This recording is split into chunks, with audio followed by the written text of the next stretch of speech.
कर्नाटक में बीजेपी नेता प्रवीण नेतारू की हत्या के बाद राज्य में बसवराज बोम्मई सरकार के 1 साल पूरे होने के मौके पर होने वाले कार्यक्रम रद्द कर दिए गए हैं। कल देर रात मुख्यमंत्री बसवराज बोम्मई ने इसका ऐलान किया। बोम्मई ने कहा कि कार्यक्रम रद्द किए जा रहे हैं और इसके बदले वो एक प्रेस कॉन्फ्रेंस करेंगे। इधर केंद्रीय मंत्री शोभा करांदलाजे ने प्रवीण नेतारू की हत्या की जांच एनआईए से कराने की मांग की है। उन्होंने इसके लिए गृह मंत्री अमित शाह को चिट्ठी लिखी है और साथ ही उन्होंने पीएफआई और एसडीपीआई जैसे संगठनों के खिलाफ भी कार्रवाई की मांग की है। प्रवीण नेतारू की हत्या के मामले में पुलिस ने हत्यारों को पकड़ने के लिए 6 टीमें बनाई हैं और शक की बुनियाद पर अब तक 15 लोगों को हिरासत में लिया गया है।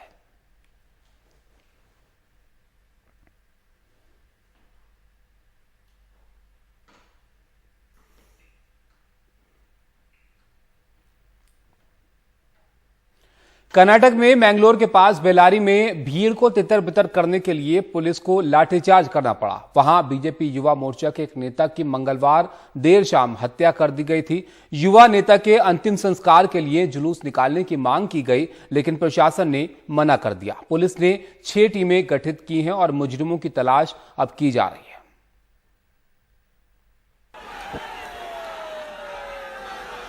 कड़े पुलिस बंदोबस्त के बीच 32 साल के प्रवीण नेतारू का अंतिम संस्कार किया गया।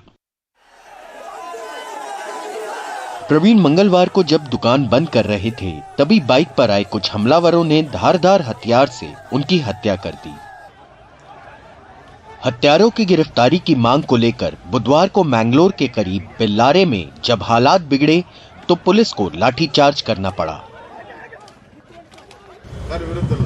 लोगों का गुस्सा सरकार के खिलाफ नहीं है। इस घटना को लेकर लोगों का नाराज होना जायज है। मैंने इस मामले की सघन जांच के आदेश दे दिए हैं। होम मिनिस्टर ने एसपी से बात कर सभी जरूरी दिशा निर्देश दे दिए हैं। इस हत्या के पीछे जो भी है उन्हें जल्दी गिरफ्तार कर लिया जाएगा।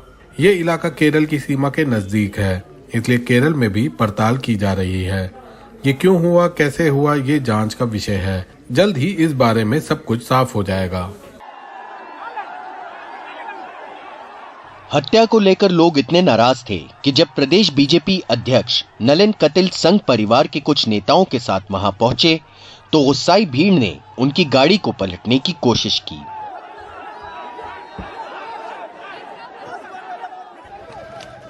पुलिस इस पहलू से भी जांच कर रही है कि कहीं बदले की भावना से बीजेपी युवा मोर्चा के नेता की हत्या तो नहीं की गई।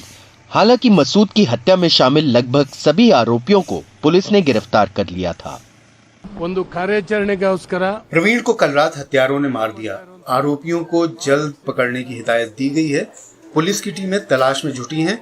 लोगों को पुलिस पर भरोसा करना चाहिए कि वो जल्द से जल्द आरोपियों का सुराग लगा लेगी। प्रवीण एक मासूम नौजवान था।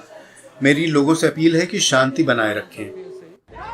दक्षिण कन्नड़ा जिले यानी मैंगलोर और उसके आसपास के इलाकों में सांप्रदायिक हिंसा की खबरें अक्सर सुर्खियों में रहती हैं। इससे होने वाला सांप्रदायिक ध्रुवीकरण कुछ पार्टियों के लिए वोटों में बदल जाता है, लेकिन उसका खामियाजा आम लोग भुगतते हैं। निहाल किदवाई की रिपोर्ट, एनडीटीवी इंडिया। और अब खबर गुजरात से। गुजरात में जहरीली शराब से मौतों का आंकड़ा लगातार बढ़ता जा रहा है। अब तक करीब 40 लोगों की यहां पर मौत हो चुकी है और 60 से ज्यादा लोग अभी अस्पताल में भर्ती हैं। पुलिस का इसको लेकर कहना है कि यह जहरीली शराब नहीं बल्कि केमिकल पीने का मामला है। पुलिस का कहना है कि जांच चल रही है। उन्होंने घर घर जाकर यह पता करने की कोशिश की है कि कहीं और लोग तो बीमार नहीं हो रहे हैं। पुलिस साफ कह रही है कि ये हुच ट्रेजेडी नहीं बल्कि केमिकल ट्रेजेडी है। इस मामले में 2 और लोगों की कल गिरफ्तारी हुई है।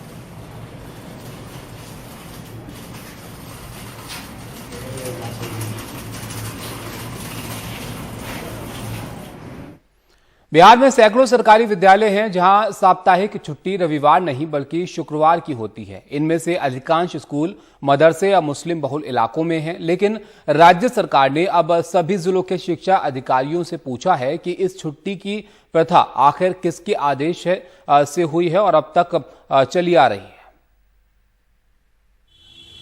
राजधानी पटना में ये विद्यालय पिछले कई दशकों से चल रहा है।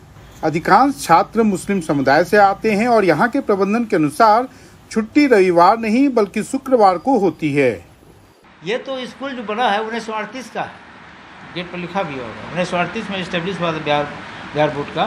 डॉक्टर मोहित साहब ने इनका इनोवेशन किया था पहले, तब से अब तक चल रहा है। पटना में ऐसे विद्यालय आपको कम मिलेंगे, लेकिन जब आप किशनगंज या अररिया जैसे मुस्लिम बहुल इलाकों में जाएंगे तो ये नियम वहाँ हर स्कूल में सालों से चल रहा है। सबका तर्क यही होता है कि ज्यादातर बच्चे और शिक्षक मुस्लिम समुदाय से आते हैं, इसलिए शुक्रवार को छुट्टी पर एक आम सहमति बनी हुई है। चूँकि यहाँ 100% मुस्लिम बच्चे हैं, चूँकि जो फ्राइडे को सामूहिक नमाज होती है तो उसमें सब बच्चे चले जाते हैं, तो इसमें निर्णय लिया गया कि नहीं, फ्राइडे को ही छुट्टी, चूँकि सप्ताह में एक दिन छुट्टी होना है। नहीं, हम लोगों को कोई दिक्कत नहीं होती सर, सप्ताह में एक दिन छुट्टी होना है तो एक दिन छुट्टी हो ही जाती है। हालांकि स्थानीय शिक्षा विभाग के अधिकारी ये साफ साफ नहीं बता पा रहे हैं कि आखिर इस संबंध में आदेश किसने दिया और कब दिया। क्योंकि ये बहुत लंबे समय से चल रहे हैं और किशनगंज कभी पूर्णिया जिला का अंग हुआ करता था, एक ही डिस्ट्रिक्ट का दिन, तो पूर्णिया डीओ से संपर्क करने का प्रयास किया गया है कि उस लेवल पे यदि कोई पत्राचार हुआ हो या कोई निर्देश जारी हुआ हो तो फिर हम आपको आगे बताने की स्थिति में होंगे। लेकिन इस पूरे मामले को एक बड़े विवाद में बदलता देख राज्य सरकार ने अब सबसे सफाई मांगी है। हम लोगों ने वहाँ के डीओ से, जिला शिक्षा पदाधिकारी से प्रतिवेदन मांगा है जो वहाँ क्या स्थिति है, कब छुट्टी रहती है और किसके आदेश से छुट्टी रहती है, और हम लोग जब प्रतिवेदन आ जाता है अकॉर्डिंगली उस हिसाब से, लेकिन जो नियम संगत होगा, जो सही वैधानिक चीज होगी वही होगा। निश्चित रूप से नीतीश सरकार के रूप से साफ है कि सरकारी विद्यालयों में छुट्टी का अलग अलग नियम जल्द खत्म होने वाला है। किशनगंज से शबनम खान के साथ मनीष कुमार, एनडीटीवी इंडिया के लिए। दक्षिण दिल्ली पुलिस ने 14,000 से ज्यादा बटनदार चाकू बरामद किए हैं। इन्हें रामपुरी चाकू भी कहा जाता है और ये चाकू चीन से आ रहे थे और ई-कॉमर्स पोर्टल जैसे मीशो और फ्लिपकार्ट पर ये बेचे जा रहे थे और इस मामले में दिल्ली पुलिस ने 5 आरोपियों को गिरफ्तार किया है। ये नुकीले और धारदार चाकू चीन से अवैध तरीके से आए बटनदार चाकू हैं, जो रामपुरी चाकू जैसे हैं। कभी इस तरह के चाकू रामपुर में बनते थे, लेकिन सरकार ने काफी पहले ही इन पर प्रतिबंध लगा दिया।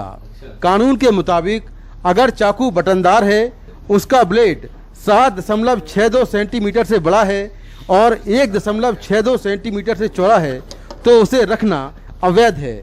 देखिए, जो नॉर्मल चाकू हम और आप जो यूज़ करते हैं ये चाकू नहीं होते हैं। यह एक बटनदार चाकू है, आपको दिख रहा है ये आमतौर से नहीं, ज़्यादातर क्रिमिनल्स ही इसको यूज़ करते हैं। क्रिमिनल्स यूज़ करते हैं, जो भी आपको दिल्ली में जो ये इंसिडेंट सुनाई देते हैं, मर्डर, अटेम्प्ट टू मर्डर, चाकू, छुरी, लड़ाई झगड़ा, सब में यही चाकू यूज़ होता है। दरअसल 18 जुलाई को सीआर पार्क इलाके में एक लावारिस कुरियर बरामद हुआ, जिसमें 50 से ज्यादा बटनदार चाकू मिले।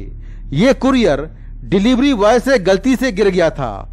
उस कुरियर में चाकू भेजने वाले का नाम और पता मालवीय नगर का था। इसके बाद पुलिस ने मालवीय नगर की एक गारमेंट शॉप के मालिक मोहम्मद साहिल और उसके कर्मचारी वसीम को गिरफ्तार किया। उनकी दुकान से 533 बटनदार चाकू बरामद हुए। आरोपी साहिल ने बताया कि वो ऑनलाइन शॉपिंग ऐप मीशो और फ्लिपकार्ट पर चाकू बेचता है। ये चाकू मोहम्मद यूसुफ नाम का शख्स सदर बाजार के एक गोदाम से लेकर आता है। इसके बाद पुलिस ने मोहम्मद यूसुफ को गिरफ्तार कर लिया। मोहम्मद यूसुफ ने बताया कि वो ये चाकू सदर बाजार में आशीष चावला नाम के शख्स से खरीदता है। इसके बाद आशीष चावला को भी गिरफ्तार कर लिया गया।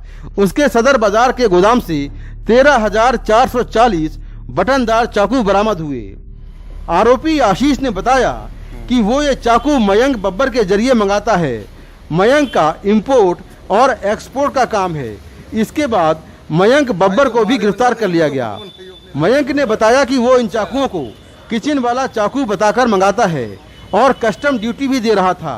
पिछले 1 साल में वो 19,000 चाकू मंगा चुका है। इन दुकानों से ऑनलाइन प्लेटफॉर्म्स जैसे कि मीशो और फ्लिपकार्ट के जरिए यह बेचते थे ये इलीगल चाकू। ये दोनों जो ऑनलाइन प्लेटफॉर्म्स इक्वली रिस्पॉन्सिबल हैं इस क्राइम के लिए।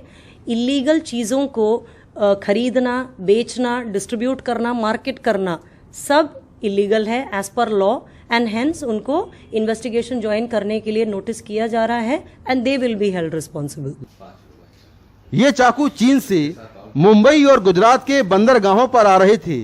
इस मामले में कस्टम अधिकारियों की भूमिका की भी जांच की जा रही है और ई कॉमर्स पोर्टल मीशो और फ्लिपकार्ट को भी नोटिस जारी किया गया है कि आखिर कैसे वो प्रतिबंधित चाकू बेच रहे थे।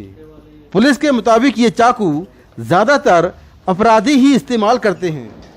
अगर आप कहीं से भी चाकू ले रहे हैं तो इस बात का ध्यान रखें कि चाकू का जो ब्लेड है उसकी लंबाई 7.62 सेंटीमीटर हो और चौड़ाई 1.62 सेंटीमीटर हो। अगर इससे ज़्यादा लंबाई या चौड़ाई पाई गई और चाकू बटनदार हुआ तो आप इलीगल काम कर रहे हैं और पकड़े जाएंगे। तो इस तरह आप देखें चाकू जो है, ये सारों चाकू इस तरह बरामद हुए हैं जो कि बटनदार हैं, इनकी लंबाई ज़्यादा है और इस तरह से दिल्ली पुलिस ने 14,000 से ज़्यादा चाकू बरामद किए हैं। नई दिल्ली से मुकेश सिंह, NDTV इंडिया।